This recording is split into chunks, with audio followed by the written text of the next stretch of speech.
Good morning once again. Welcome to another time with God. Today we are talking about what shall thy wages be? And we're asking this question this morning because many times we think we know what we need in life. Many times we think we have the perfect plan that our lives should run by. So if God was going to ask you today, what shall your wages be? What would you say? If God was going to ask you today for the service that you've done to me, what shall your wages be? What would you say? Excuse me. What would you say? Or would you rather ask God to give you what is best is for your life? You know, many times where we think that things are happening or things aren't happening the way we want them to happen. At this age of my life, I should have already acquired a house. I should have like 4 cars. I should have traveled around 9 countries of the world. Because I did this, because I did that. Because some people might say I've served God from my youth, or I've been a virgin. Some people say things like that. You measure what God should give you based on what you've done for Him. But that is where the problem is. That's where the problem starts from. When you don't recognize that God already gave you the ultimate gift in the person of His Son. So there is no basis for negotiation as believers in this new covenant. There's no basis for negotiation. There is no basis for transactional relationship with God. It is a case of God, the gift you gave me is more than anything that I could ever ask. So I have this need, I have that need. Have your way. In the book of Genesis chapter 29 verse 15, we see that Jacob, after he ran away from his home, he went to meet Laban, his uncle, and he stayed with him for an entire month, and he worked for him. Afterward, Laban said to Jacob, "Just because you are my relative doesn't mean I expect you to work for nothing. Tell me, what do you want your wages to be?" Even human relationships between ourselves, we expect it to be transactional. Is there a way that Laban could have looked at it that this is my son? Do I pay my own son wages? No. But it just had to be transactional. And that's where we are coming from today. Your relationship with God must never be transaction based. The whole of Jacob's life, we see God's love for him. His life was characterized by divine timing. Right from the womb, God chose Jacob and willed him to inherit the covenantal blessing of Abraham. We see that in Genesis 28. Yet, Jacob thought he knew what was appropriate for him. Jacob thought he knew what the right thing for him should be. Jacob was impatient, which is why When his mother brought up the idea of let us do this against Esau, it was easy to fall into it. Jacob made a lot of hasty decisions. And those are the things that happen when we do not focus on God's timing. Impatience can breed trouble.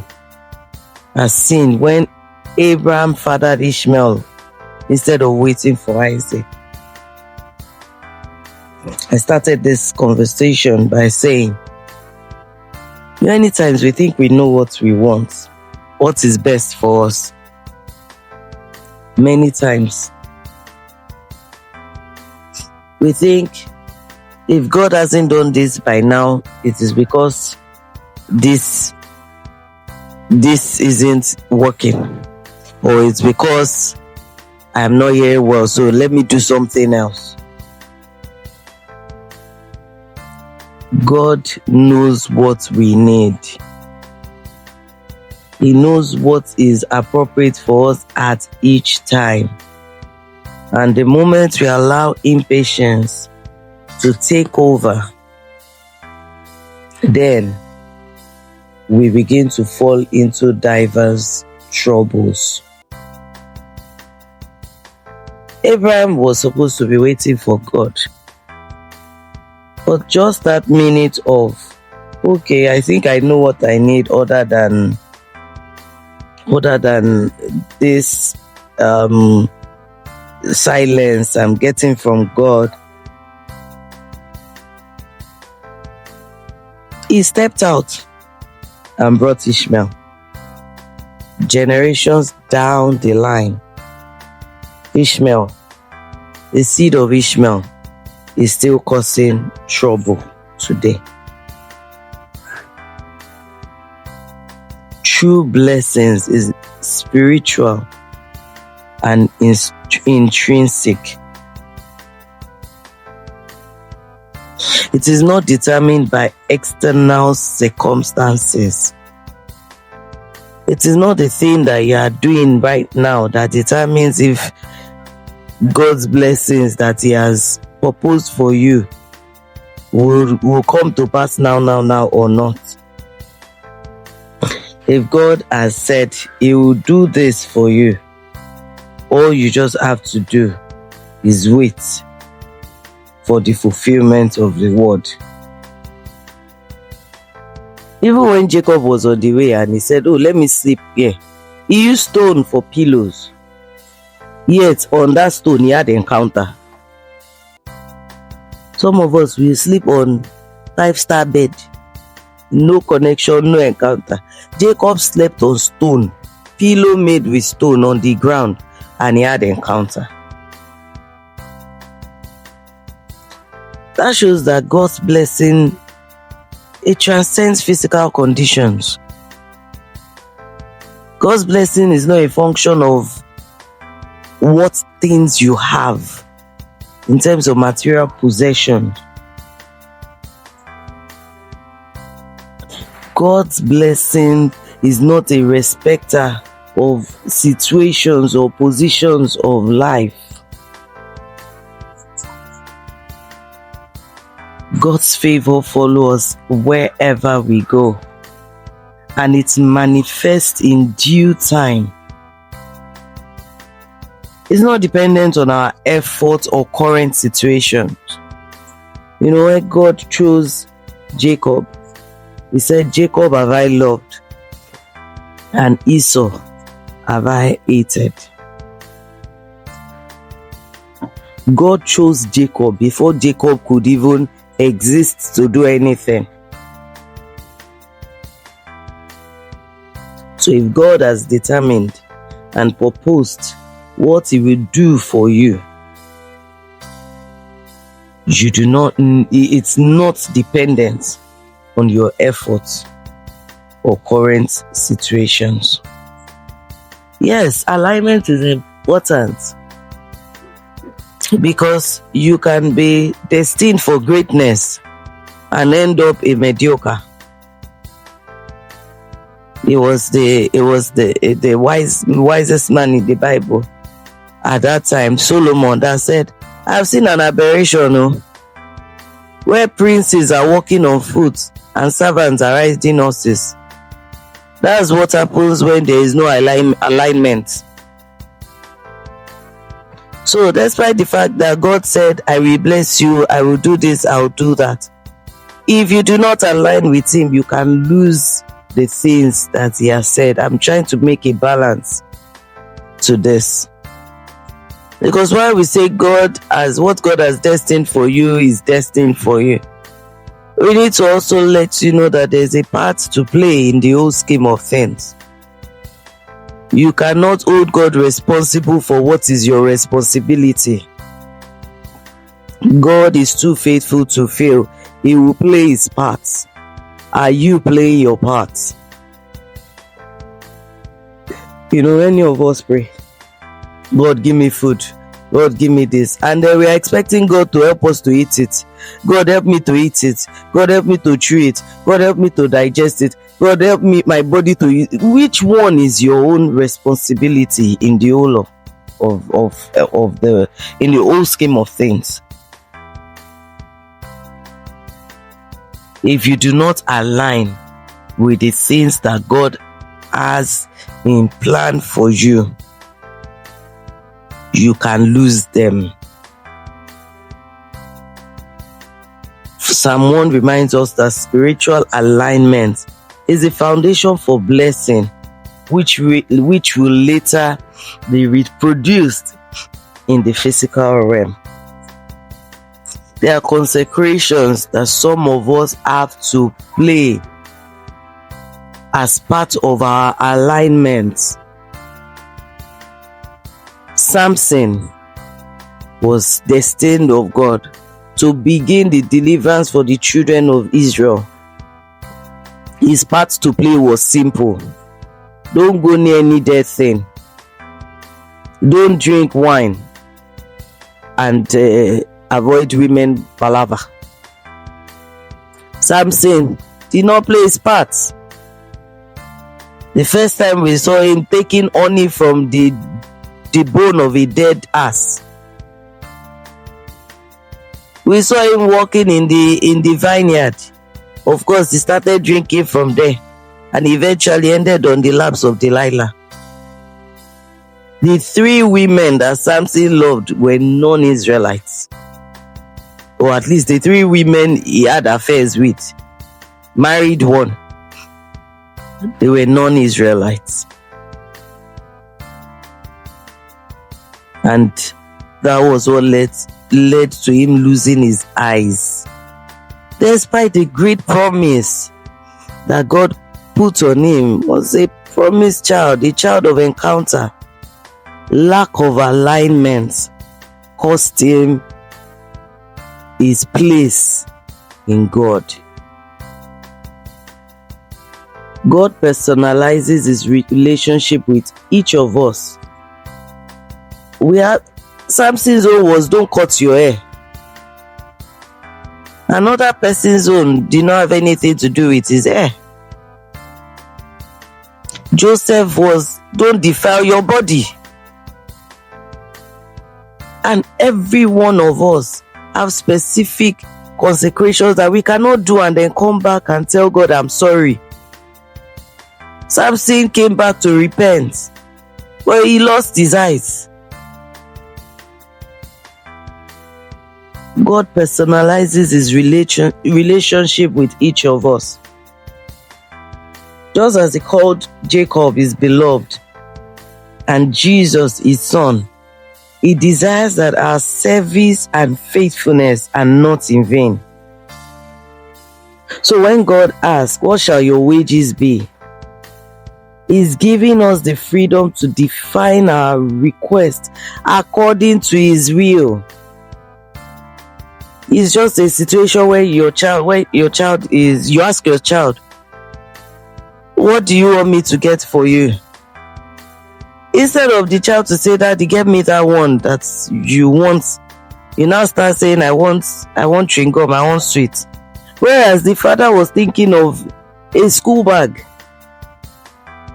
The Bible tells us God is able to do exceedingly abundantly above all we can ever ask or imagine, according to his power that works in us. So when God is asking us, we should align it with his will.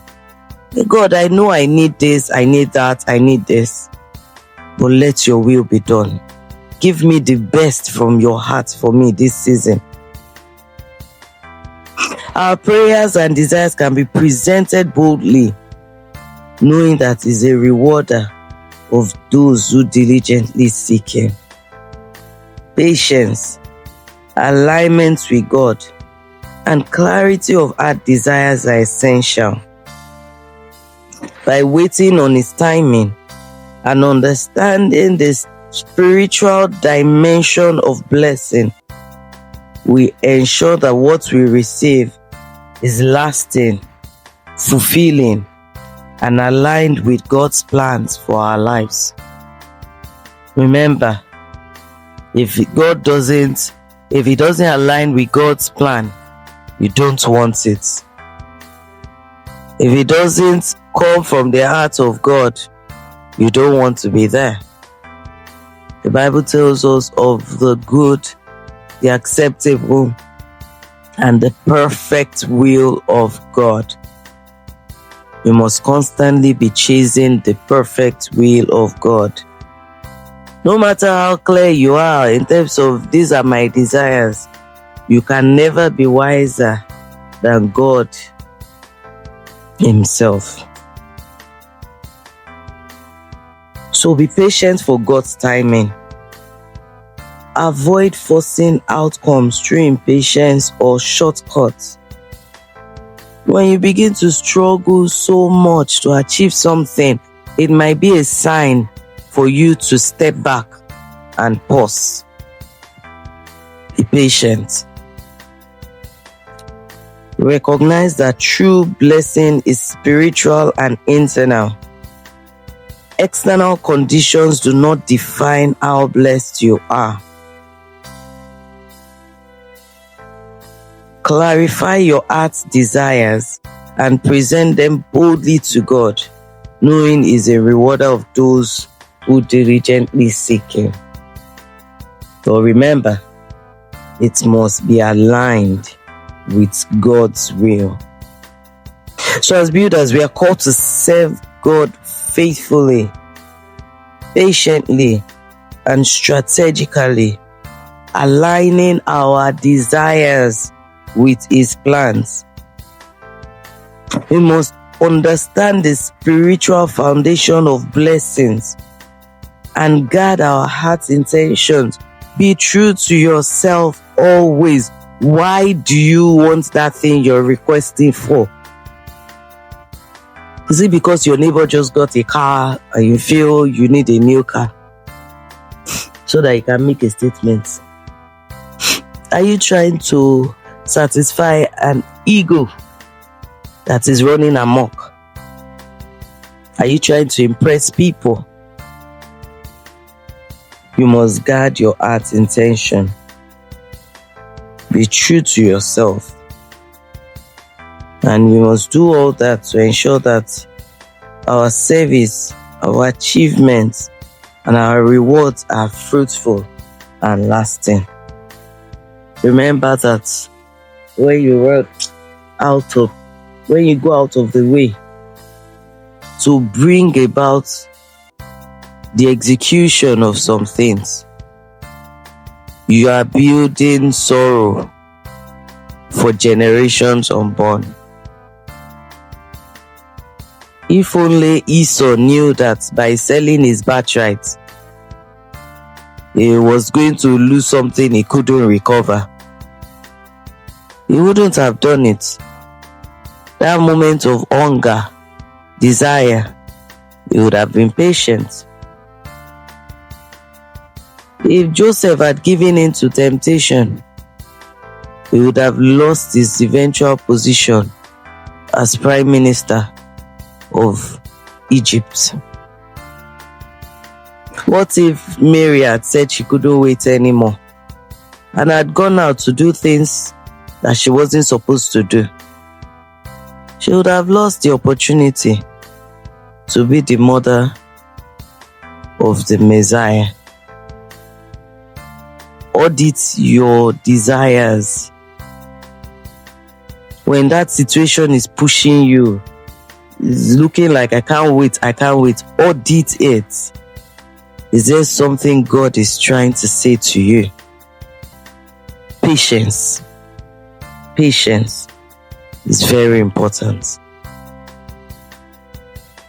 because the consequences will outlive you, and your generation will either thank God for you or stand up every day to curse you. Which one would you rather choose? What outcome do you want for your life? Thank you everyone for joining. I trust God that you have been blessed. God bless you.